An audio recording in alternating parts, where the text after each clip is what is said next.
Claro, 3 años que fueron conmemorados, más allá de que les guste o no a varias personas, fueron conmemorados por las personas que estaban ahí. Pero también hay una visión de país acerca de estas fechas y lo que también ha significado los cambios que motivó este estallido social y los cambios que algunos no se realizaron finalmente. Vamos a tomar contacto con Arnaldo Canales, director ejecutivo de la Fundación Liderazgo Chile. ¿Cómo está, Arnaldo? Bienvenido a Chile Edición Noticias. Muchas gracias, gracias por la invitación y bueno, feliz de compartir este espacio, como siempre, de poder reflexionar respecto a un tema que es un dolor de cabeza para toda la sociedad, sin duda. Exactamente, tema que muchas veces se asocia con la violencia, otros con la injusticia. Vamos a ir declarando justamente este tema. ¿Cómo se puede definir finalmente el cambio social que provoca el estallido social desde el 18 de octubre de 2019 hasta el día de hoy? Incluso un poco antes, porque recordemos que los días previos a ese 18 de octubre también estuvieron marcados por distintas formas de manifestarse. Bueno, yo entraría en lo que hay detrás en Chile, estaban trabajando, que era la carencia de empatía. Casi el 80% en un momento de los ciudadanos definieron que una de las gran carencias que tenían los liderazgos en Chile, los tomadores de decisiones, eran la carencia de empatía porque no visualizaron lo que se venía y obviamente tenía que ver con necesidades justas desde todos los ramales de la sociedad que sentían que esto tenía que mejorar. Pero en el fondo, detrás de esta necesidad insatisfecha que había de la sociedad, efectivamente hay un factor emocional relevante. Y esto que se venía dando por los 30 pesos, y esto viene dándose mucho antes, cuando hablan de la chaucha para el peso, son otros estallidos sociales que hemos tenido como sociedad muchas décadas atrás. Entonces, acá me gustaría, simplemente para poder contextualizar lo que hay detrás de esto, quiero mencionar un estudio que hizo la Universidad de Chile en diciembre del 2020, donde determinaron varios elementos que me gustaría ir, tal como tú hablaste de algunas emociones, cómo fue vital entender y comprender de mejor manera el espacio que se estaba dando respecto a la intensidad que experimentaban un cóctel de emociones frente al llamado de las masas y de ciertos grupos para poder generar, obviamente, convocatoria. Y mira lo que te voy a decir. Dentro de este cóctel de emociones, en este estudio que hizo la Universidad de Chile, determinaron 10 emociones que juntas generaban varias dimensiones que posibilitaban que las masas, los jóvenes, las convocatorias afloraran mucha más violencia dentro de todo entorno. Primero, la desconfianza, la preocupación, la rabia, la frustración, el desprecio, la vergüenza por la sociedad que tenían, el desánimo de mucho, el miedo. Mira, te estoy hablando de que es una emoción que debería ser una emoción más obstaculizadora, la tristeza y el odio. Estas 10 emociones generaban principalmente que fuesen un cóctel de emociones que propiciaban los espacios de enfrentamiento y que juntas generaban mayor convocatoria, inclusive que en los jóvenes para poder alistarse en estos grupos, llámese primera línea, etcétera. Además, súmale que gran parte de los que participaron en esta actividad eran jóvenes, por lo tanto son más temerarios, ponen en riesgo su vida sin medir, sin evaluar, obviamente, las consecuencias que hay detrás. Y Arnaldo, ¿cómo se puede poner eso en contraposición, pongámoslo? No ponerlos en contra, sino que finalmente uno versus el otro en comparación a, por ejemplo, lo que decía la Academ del día domingo, más allá de que algunos digan, no nos gustan las encuestas, pero es la foto del momento que podemos tener. El sentimiento país. ¿Cuál es el principal sentimiento que tiene sobre la situación del país actualmente relacionado con el 18 de octubre? El 72% emociones negativas, miedo, desesperanza, cansancio o estrés. Y solo el 23% emociones positivas. En ese 23%, el 21% se lo lleva la esperanza. ¿Cómo finalmente eso que usted nos dice de los jóvenes con ese miedo, esa rabia, esa incertidumbre nos llevó, porque también ahí podemos decir en algún momento que todos estuvimos con los reclamos de ese entonces, a alzar la voz y hoy en día hay una visión país finalmente? Tienen luz y sombra. De hecho, cuando uno habla, y pongámonos el foco de la desesperanza, la falta de esperanza, ¿ah? Tiene que ver principalmente que las personas que participan de estas acciones, entre todas las emociones que ya te mencionaba, pero particularmente la falta de esperanza, es que yo, como ser humano, visualizo el futuro sin ninguna opción de generar transformaciones. Pierdo la fe, pierdo la posibilidad de creer, de desarrollarme, y muchos de los jóvenes se sienten de la misma herida de sus padres, está presente en estos procesos. Y ellos también tienden, mira lo que te digo, dentro de la misma de los mismos elementos que se utilizan en el periodo de la adolescencia, son más idealistas, es decir, crean ídolos, imitan patrones de conducta, tienen ideas mucho más utópicas, tienen la rebeldía propiamente de la juventud, ¿cierto? La pueden expresar de forma física, verbal, grupal. Y fíjate que dentro de esta trazabilidad emocional, los jóvenes tienen tres, y voy a enfocarme particularmente en los jóvenes, porque gran parte de los que participan, y tú lo mencionabas en la nota que anticipaba esta entrevista, gran parte de las personas que participan en estos desmanes son jóvenes. Entonces, hay tres procesos que vive una persona dentro de esta trazabilidad de los ciclos vitales. La primera P es de los P de los padres, la segunda P es la P de los pares, y la tercera P es la P de las parejas. Los jóvenes necesitan el vínculo, somos seres gregarios y están permanentemente validando su cuantía frente a los otros. Entonces, cuando hay un escenario, además de descontento social, donde se sienten frustrados, estas masas generan mayor movilización desde las mismas emociones obstaculizadoras. Es decir, movilicémonos, seamos mucho más, ¿cómo se dice?, ambivalentes dentro de lo que ellos mismos están determinando. Es decir, tienen estados de ánimo que cruzan entre la violencia, la reflexión y muchas veces la impulsividad. Y ahí, Arnaldo, ¿cómo se puede finalmente impulsar a un joven a que vea el futuro con más optimismo, sobre todo con la situación social que estamos viviendo, cuando es el joven el que va a llevar adelante la tarea de impulsar el país, cuando hoy día los jóvenes dicen, ¿saben qué? Este país no nos está dando nada. O es al menos la emoción que se ve en las protestas, justamente donde la mayoría son jóvenes los que están participando.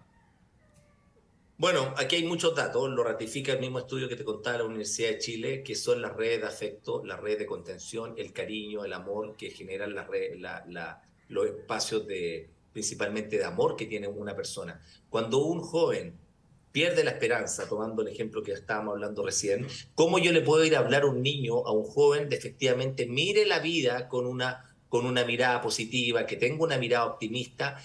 Es también vincular el autodiálogo que tienen los jóvenes hoy en día. Mira lo que te digo, el 90% de nuestras conversaciones son internas y el 10% lo verbalizan con otros. Cuando yo hago charlas en colegios, en universidades, y yo les hablo a los jóvenes del autodiálogo, muchos no tienen ninguna información respecto a cómo se hablan, qué se dicen. Entonces, cuando empiezan a vivir emociones más obstaculizadoras dentro de su día a día, en lo cotidiano, también son castigadores con respecto a las situaciones que ellos viven. Se recriminan por la vida que les tocó, tienen crisis vocacionales, tienen problemas con sus padres, no pueden pagar la universidad, algunos estudian y trabajan, si es que tienen los espacios para hacerlo, otros están mucho más alejados de estos entornos. Entonces, la pregunta, ¿cómo lo hacemos? Incorporar en las universidades, en las escuelas, programas de educación emocional donde fortalezcan aquellos elementos del desarrollo integral de un ser humano. A mí me sorprende tremendamente que uno de los, siendo la educación emocional el principal talante para bajar los indicadores de violencia, en la escuela no se aborde y no se trabaje. ¿Por qué? Porque la rabia, que es una emoción muy legítima, muy importante, que es la emoción de la justicia, es la emoción que pone límite, y mira acá, te voy a dar una pequeña reflexión de esto. Cuando uno va a la historia de la humanidad, gran parte de los estallidos sociales que han existido en los distintos países, en las distintas transformaciones, vienen de esta emoción. Las comunidades han surgido y han levantado banderas de lucha frente a injusticia, frente a desigualdades, y donde la rabia ha sido el principal motor para activar el movimiento. El problema no es la rabia, el problema es la conducta y es el comportamiento que está asociado a la emoción. Y voy a ir un poquito más allá. Cuando hablamos de esta transformación a través de la rabia, es porque de ahí nace, desde las mismas comunidades, el sentido de justicia, de equidad. Ahí nacen los juzgados, nacen las normas, las políticas, una carrera que se estudia en toda la universidad del mundo como el derecho, porque busca hacer justicia frente a las iniquidades que hay en el sistema. Entonces, es tan bonito lo que hay detrás, pero el problema es cómo yo, como papá, como educador, como tomador de decisión, trabajo esto en la escuela. Y eso se tiene que hacer en anticiparse a la enfermedad. Y eso es lo que hoy día, respondiendo un poco a tu pregunta, no se trabaja en la escuela. No hay nada de educación emocional en las escuelas de Chile.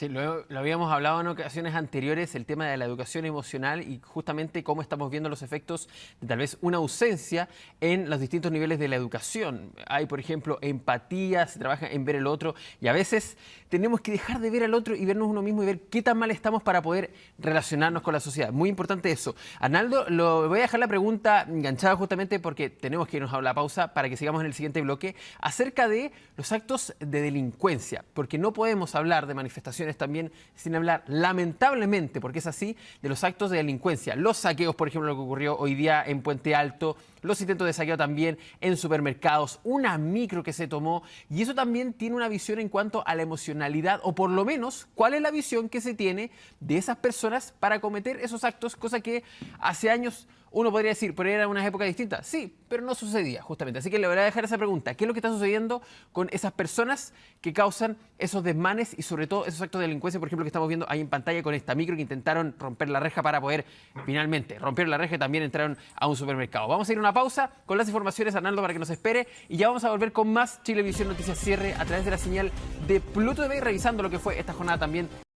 10 grados a esta hora en la ciudad de Santiago y vamos a seguir conversando acerca de lo que es la emoción y también, podríamos decir, la psicología un poco detrás de lo que son las manifestaciones. Nos conectamos de nuevo con Arnaldo Canales, director ejecutivo de Fundación Liderazgo Chile, para conversar justamente de esto. Y Arnaldo, le dejaba la pregunta en el bloque anterior. ¿Qué sucede en las manifestaciones que hemos visto, sobre todo en el último tiempo, un recrudecimiento, quiero decir, de la violencia y de actos de delincuencia? El tema, por ejemplo, que veíamos en las imágenes anteriores, esta micro que fue utilizada para entrar a un supermercado, para romper la reja primero y después para entrar a este supermercado.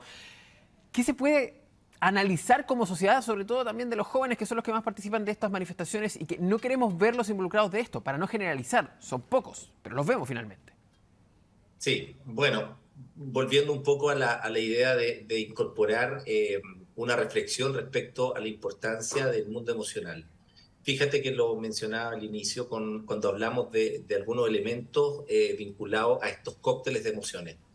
Desconfianza en la sociedad, ¿cierto? Los que van a manifestarse, preocupación, vergüenza, miedo, tristeza. Estas emociones están correlacionadas de una manera positiva entre ellos, entre las personas que van a estas manifestaciones, porque convocan aquellas emociones que convocan, invitan e incitan a la masa, al ser seres gregarios, a poder sumarse a las manifestaciones y genera principalmente bienestar. Mira lo que te digo, bienestar en ello. Es decir, es un indicador potencial que hay que tiene que ver cómo estas emociones incrementan el reclutamiento, la participación y, ojo, son detonantes de la conducta y el comportamiento que, como tú bien mencionabas, estalla en violencia. Por lo tanto, la masa, es muy difícil que alguien solo vaya ¿cómo se llama?, a hacer una turba a una farmacia. Ocupan este mundo emocional donde ellos también se envalentonan, generan un tema de mayor temeridad y estas emociones que finalmente son obstaculizadoras del bienestar se experimentan en masa y se potencian. Entonces, el factor emocional es relevante porque detrás de esto hay toda una experiencia. Generan también sensaciones de éxtasis, están mucho más expuestos porque tienen más adrenalina y obviamente se sienten, insisto en esto, son mucho más temerarios porque utilizan estos espacios públicos para mostrar también su cuantía frente a sus pares. Decir, mira lo que valgo yo, mira cómo yo también puedo romper, mira lo que hice. Y muchos de ellos esto se jactan en las mismas comunidades que ellos comparten. De hecho, las convocatorias, tú lo sabes igual que yo, lo hacen por redes sociales, por grupos de Instagram y por espacios que son virtuales. Y ahí donde después suben estos trofeos de lo que han hecho. Entonces, hay todo un factor emocional que tiene que ver un poco con lo que tú decías, cómo esto finalmente está ahí en violencia. Pero, Arnaldo, ¿en qué momento se volvió como un trofeo finalmente la violencia? Por ejemplo, uno podría decir la rabia, obviamente, las injusticias de la sociedad, pero veamos lo que es en Estados Unidos, por ejemplo, George Floyd, la muerte de George Floyd, que generó una serie de protestas que muy similares a lo que fue el estallido social. Algunos decían justificadas por la rabia de la comunidad de raza negra, pero no se anda repitiendo cada año finalmente, pero aquí en Chile sí sucede eso, y sobre todo, y hay que decirlo lamentablemente, con el aspecto de la violencia. ¿En qué momento eso sirve para, nuevamente, protestar constantemente y también el que sea un premio, lo que usted decía, la violencia y el trofeo finalmente de, me llevé un pedazo de la farmacia, me llevé un robo de un local comercial. ¿Por qué sucedió eso? Bueno, yo preguntaría aquí, tú mencionabas la rabia, detrás de esto hay muchos elementos. Yo hablaría de la rabia como una emoción secundaria. Ya, Yo preguntaría detrás de esa rabia del joven, detrás de la persona que delinque, qué emoción primaria es la que predomina. Quizás la tristeza, quizás la frustración, es la falta de oportunidades. Hay un estímulo inicial que genera una sensación de insatisfacción en la persona que está obviamente inmersa en esto y que generalizada, que en la conversación de entre ellos mismos hace que principalmente vincula la relación que hay desde la experiencia emocional de cada una en una búsqueda de igualdad frente a una emoción compartida que ellos tienen. Por lo tanto, aquí hay un carácter interpersonal que tiene que ver con estas conductas de protesta. Es decir, yo lo definiría como una conducta gregaria afectiva. Se unen perfecto. en base a las cosas que los mueven a ellos en común. Es decir, somos seres gregarios, obvio, y como nos unen los mismas emociones, los mismos estímulos, obviamente nos potenciamos. Y eso hoy día tiene que ver con celebrar el Día del Joven Combatiente, celebrar el estallido social, y hay Claro, fechas que todos hemos sabido desde los últimos 20 años, que hay fechas como antiguamente era el 11 de septiembre, cada vez ha sido exacto. menor, pero hoy día vamos a estar no sé cuántos años viendo estas noticias porque van a conmemorar muchas veces el estallido del 18 de octubre como algo que obviamente marcó un antes, un después de mucho, pero si te fijas, Pablo, en esta reflexión, gran parte de la ciudadanía estamos muy de acuerdo donde que esto se tiene que sancionar, esto no se celebra, esto no se conmemora. Los chilenos destruimos nuestro propio país y eso obviamente tiene que ver con Exacto. todas las carencias que tienen que ver, como te decía recién, con necesidad insatisfecha, sea de las políticas de Estado, Claro. sea de las carencias afectivas que tendrá el joven, de la falta de oportunidades que muchos también justamente demandan. Y eso es un tema que también como sociedad tenemos que hacernos cargo. Exactamente, hay que hacerse cargo de eso. Por lo menos está este acuerdo social de que hay que sancionar a quienes cometan estos actos delictuales. Hernando Canales, director ejecutivo de la Fundación Liderazgo Chile. Gracias por esta conversación en Chilevisión Noticias. Muchas gracias a usted y feliz de haber compartido este espacio y muchas gracias por la invitación. No, gracias por guiarnos. Que esté muy bien. Buenas noches.